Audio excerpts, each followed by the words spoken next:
आप लोग की पढ़ाई कैसी चल रही है बताओ? मन से पढ़ाई करना, ठीक है। और चलो शुरुआत करते हैं आज से इंग्लिश का। क्लास ट्वेल्थ का इंग्लिश प्रैक्टिस।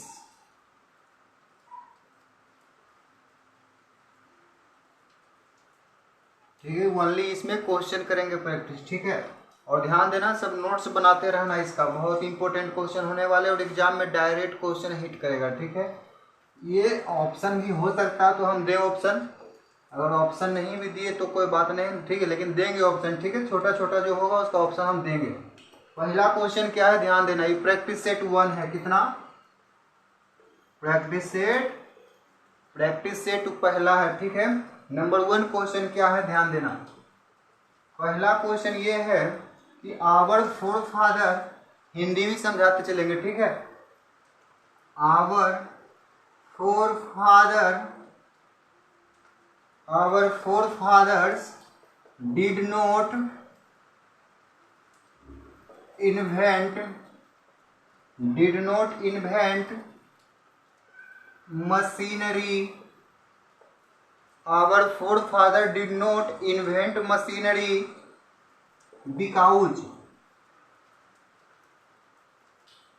और ये सारे क्वेश्चन एग्जाम में आए हुए हैं, ठीक है। और 100% क्वेश्चन में टारगेट किया जाएगा एग्जाम में क्वेश्चन टारगेट किया जाएगा। और देख लेना एग्जाम में डायरेक्ट हिट होगा क्वेश्चन, ठीक है।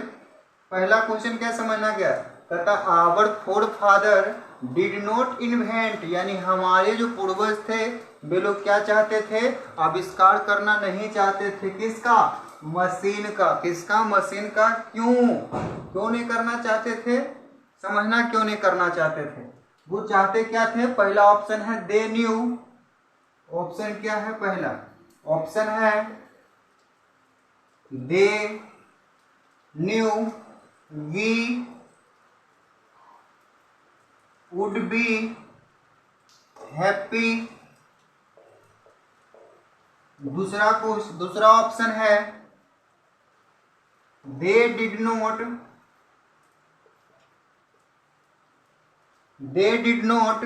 Like to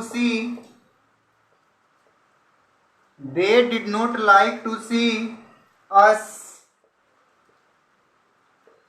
comfortable.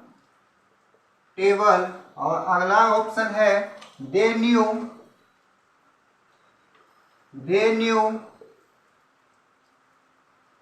We would become slaves. समझना इसका मतलब क्या हुआ। कहता हमारे जो पूर्वज थे वे लोग मशीन का आविष्कार नहीं करना चाहते थे। क्यों?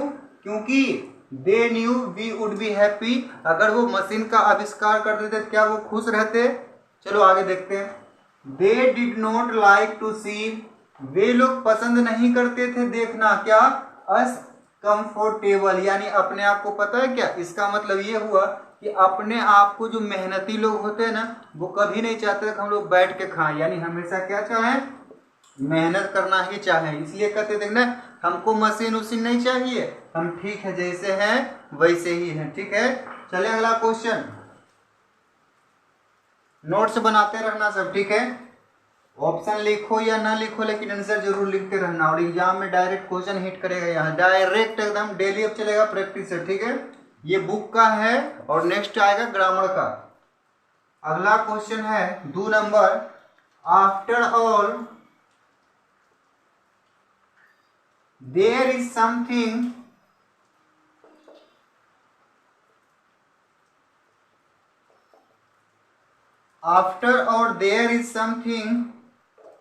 in Hinduism, HIND, Hinduism that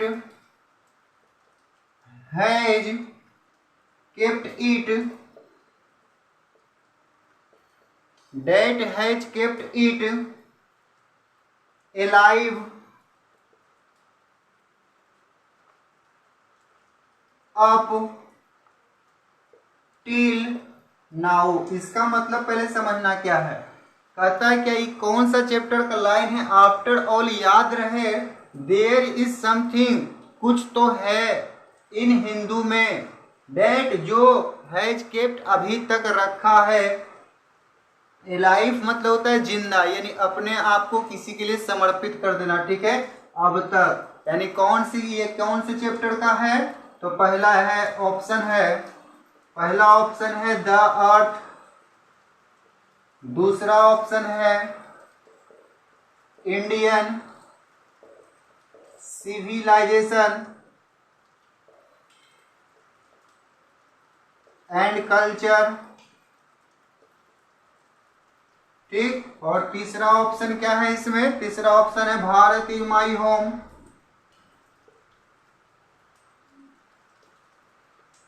चलो बताओ, तीन ऑप्शन है, कौन सा आंसर होगा, इंडियन सिविलाइजेशन एंड कल्चर, यानी महात्मा गांधी बोले थे क्या कि याद रखो हिंदू में कुछ तो है जो क्या है अभी तक बचा कर रखा हो, किस चैप्टर से लिया गया है, इंडियन सिविलाइजेशन एंड कल्चर। इसके राइटर कौन है, गांधी जी, कौन है, गांधी जी। अगला क्वेश्चन, अगला क्वेश्चन क्या है देख लेते हैं। नंबर 3 क्वेश्चन है, आइडियाज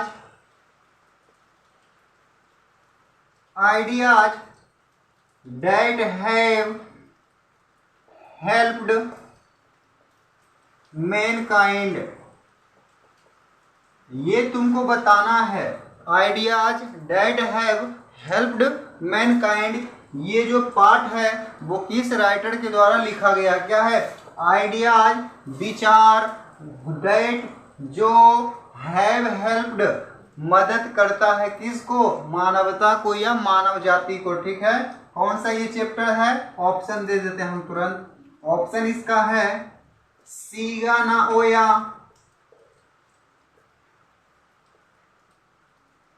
अगला ऑप्शन है बर्ट्रैंड रसल,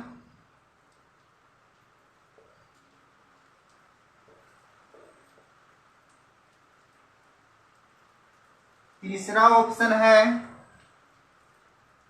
जर्मेनी ग्रियर,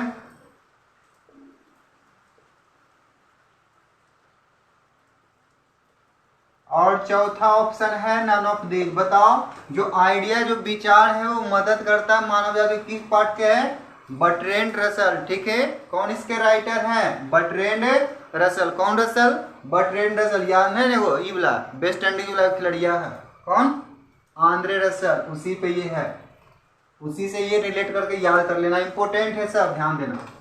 चलो आगे चलते हैं।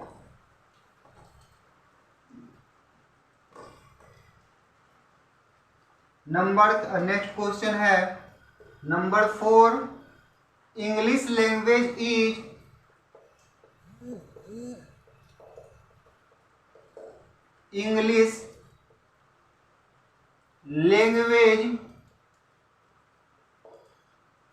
इज खाली स्थान देन संस्कृत,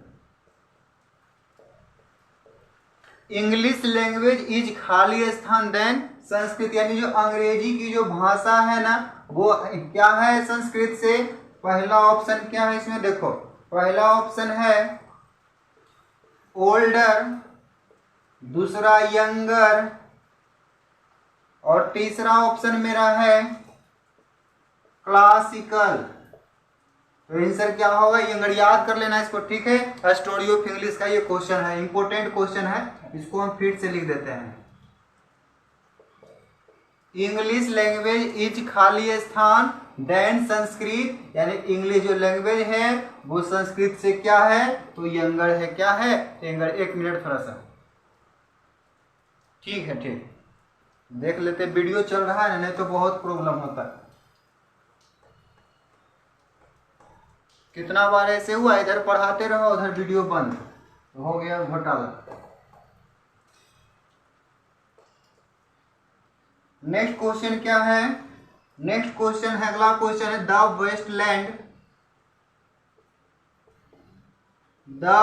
वेस्टलैंड, ये किताब का नाम है, ये क्या है, किताब का नाम इसका राइटर कौन है, कोई बताओगे?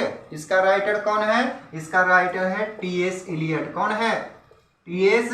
इलियट। कौन पार्ट ये लिखा है? Macavity the mystery cat. Macavity the mystery cat. कोई पूछेगा कि हिडन पॉ किसे कहा जाता है, तो मैकाविटी को। किसे? मैकाविटी को। मैकाविटी क्या है? एक बिल्ली है। क्या है? एक बिल्ली है। चलो आगे चलते हैं। नेक्स्ट क्वेश्चन है 6 नंबर। कहता इन हर्ट। सारे क्वेश्चन का नोट्स बनाते रहना, ठीक है। और ये जो होने वाले हैं ना कॉलेज में एग्जाम, उसका भी इंपॉर्टेंट है, जिसे सेंटअप बोलते हैं। और फाइनल के लिए तो एकदम रट लो। In heart at peace under N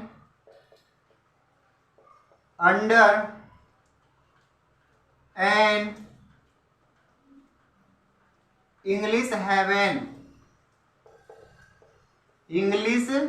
haven. ठीक है। अब बताना ये तुमको क्या? Is from. अब बताओ इसमें क्या कहता? इन हर्ट एंड पीस, यानी दिल से शांति मिलती है। अंडर एंड इंग्लिश हेवन, यानी अंग्रेजी और इसको क्या मानता है? एक स्वर्ग की तरीका मानता है। ये कौन सा पार्ट से लिया गया, पहले ये बताओ कौन से पार्ट से लिया गया? The soldier. कौन से? द सोल्जर पार्ट से लिया गया है। और ये पूछ हमसे क्या रहा है, ये देखते हैं पहले। हाँ, ये हमसे पूछ क्या रहा है? किस पार्ट से लिया गया? कौन पार्ट से लिया गया? The soldier. इसके राइटर कौन है? Rupert Brooke. कौन है? रूपर्ट ब्रूक है। राइटर कौन है इसके? रूपर्ट ब्रूक है। कहाँ के हैं? इंग्लैंड के हैं। कहाँ के हैं? इंग्लैंड के हैं। और ये रूपर्ट ब्रूक है ना, ये एक सैनिक है। क्या है? एक सैनिक है। और एक और आदमी था। कौन? W.B. इट्सबा। कौन था? W.B. इट्सबा बोला था जो रूपर्ट ब्रूक है ना वो इंग्लैंड के सबसे सुंदर कवि है। कौन बोला था? W.B.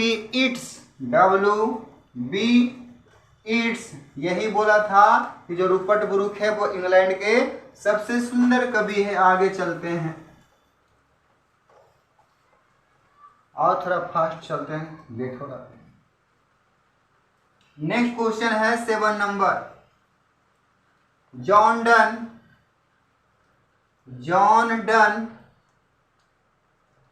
इज ए खाली स्थान पोएट, यानी जॉन डन कहाँ के पोएट? देखो इधर, पहला ऑप्शन है नेचर पोएट, दूसरा ऑप्शन है मेटाफिजिकल पोएट, तीसरा ऑप्शन है रोमांटिक पोएट, और चौथा ऑप्शन में कौन सी है देख लेते हैं। चौथा ऑप्शन में नन ऑफ दी। ये रोमांटिक पता है क्या? रोमांटिक मतलब ये रोमांटिक मत समझ लेना। रोमांटिक का मतलब आधुनिक कवि। कैसा कवि? आधुनिक कवि। लेकिन बताना इसमें क्या है कि जो जॉन डन है वो कैसा पोएट है? जॉन डन कैसा पोएट है? तो मेटाफिजिकल पोएट है। कैसा पोएट है? मेटाफिजिकल पोएट है। और इसी को कहा जाता है लव पोएट। कैसा पोएट? Love poet. कौन? John Donne. कौन? John Donne. ठीक है, चलो आगे। अगला क्वेश्चन है रूपर्ट ब्रूक प्रेस्ड। यहां दिखेगा, चलो लिखते यहीं पे। अगला क्वेश्चन है रूपर्ट ब्रूक प्रेस्ड, यानी जो रूपर्ट ब्रूक है वो प्रशंसा करते कहाँ की? इंग्लैंड की। कहाँ की? इंग्लैंड की प्रशंसा करते। कहाँ की प्रशंसा करते? इंग्लैंड की। कहाँ की? इंग्लैंड की। क्योंकि इंग्लैंड एक नहीं है और इंग्लैंड में सैनिक हैं, जो 10 सोल्जर हैं वही लिखे ये रूपर्ट ब्रूक। चलो आगे चलते हैं, अब इसको मिटाना पड़ेगा।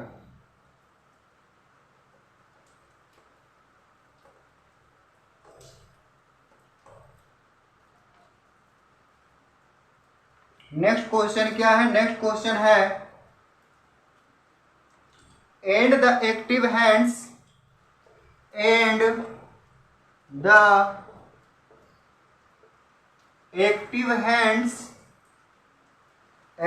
एक्टिव हैंड्स मस्ट, खाली स्थान उधर है, ध्यान देना। उसके बाद है lonely lonely on the separate